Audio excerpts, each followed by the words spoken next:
Саламатсыздарбы. Эмеси Геошондо программасы.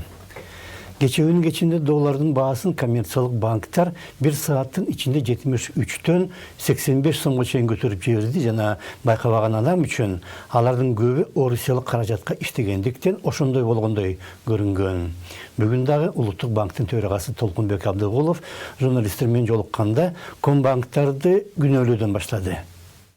Позавчера наблюдался факт, что коммерческие банки и обменные бюро... Кече жана мурдагы күнү коммерциялык банктар менен акча алмаштыруу жайлары валюта сатпай отурушту. Анткени эл аралык базарда туруксуздук болду жана мен мурда айткандай, Орусия менен Кыргызстан ортосундагы убакыт ажырымы 3 саат болгондуктан, Орусияда иш башталмайынча коммерциялык банктар менен акча алмаштыруу бюролору эч кандай операция жасабоо стратегиясын тандап алган. Открытие рынков в России не производить никаких операций. 3 saatlik ayırmanı Abdugulov бүткүл Орусияга таандык деп эсептейт экен. Бирок андан да кызыгы, сомдун 16-20%га кескин арзандаганын ал кайсы бир комбанктар эртең менен 3 саат иштебегени жана акыркы 2-3 күндөгү окуялар менен түшүндүргөнүндө. Чындыгында болсо Улуттук банк өзү кече күнү коммерциялык банктарга долларды 85 сомдон сунуш кылып, коом менен баарыбызга шок терапиясын жүргүзгөн. Улуттук банк торговый сессиянын ичинде аябай чоң талап болгон долларга. Ошондуктан биз интервенция менен чыгып 84-90дон интервенция жасап туруп, ошо курстун оптималдуу значениясына келдик да. Орусча сүйлөп жатканда Абдыгулов америкалык долларды улуттук валюта деп атап алды. Бирок андан да кызыгы, суроо талапты иликтеп Улуттук банк 1 доллар эмне үчүндүр 85 сом болуш керек деп санап чыкканында. Мындан 10 эле күн мурда доллардын баасы 70тен 73 сомго чейин чыгып кеткенде, ошол эле Абдыгулов баарыбызды мындан ары сом эч арзандабайт деп ишендирген. Бирок мурда ал башка да кызыктарды айткан.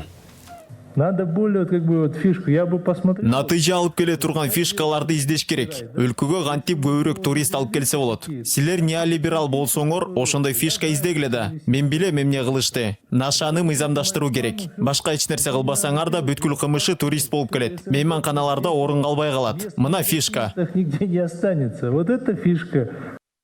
Кыргыз сомунун абалы өтө кейиштүү. Ал чындап эле орусиялык рубльдин абалына көз каранды жана рубль аркылуу мунайдын баасы менен да байланышкан. Бирок андан да кейиштүүсү анын кескин арзандаганын ушинтип түшүндүрүлгөнү. Абдыгуловдун ордун басары Нурбек Жеңиш болсо бүгүн парламентте көпчүлүк коалициясынын жыйынында сомдун наркы кескин өзгөрбөйт деп билдирди. Улуттук банк өзү долларды bir күндүн ичинде 12 сомго кымбаттатат дагы, анан ошол күндүн эртеси эч кандай кескин өзгөрүү болбойт дейт.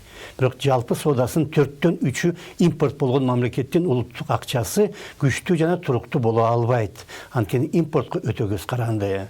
Андан кутулуш үчүн өндүрүш менен экспортту көбөйтүш керек. Бирок биз улуттук банк өндүрүштү колдоптур деп эч укпайбыз.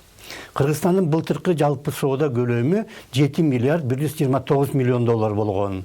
Анын экспорту 1 миллиард 800 миллион жана импорту 5 миллиард 300 миллион. Же экспорттон 3 эсе көп.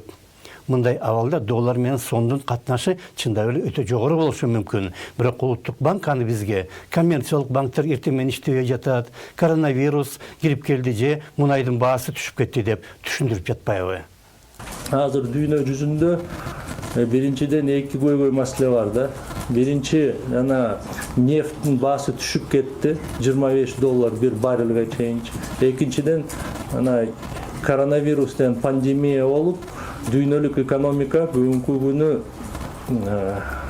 развитиясы токтолуп баратат да. Ошондуктан нефтке да спрос кичине азыраак болуп атат. Баарына сырттагы кимдир бирөө күнөөлүү болуп чыгат. Ошондо саламатта калыңыздар.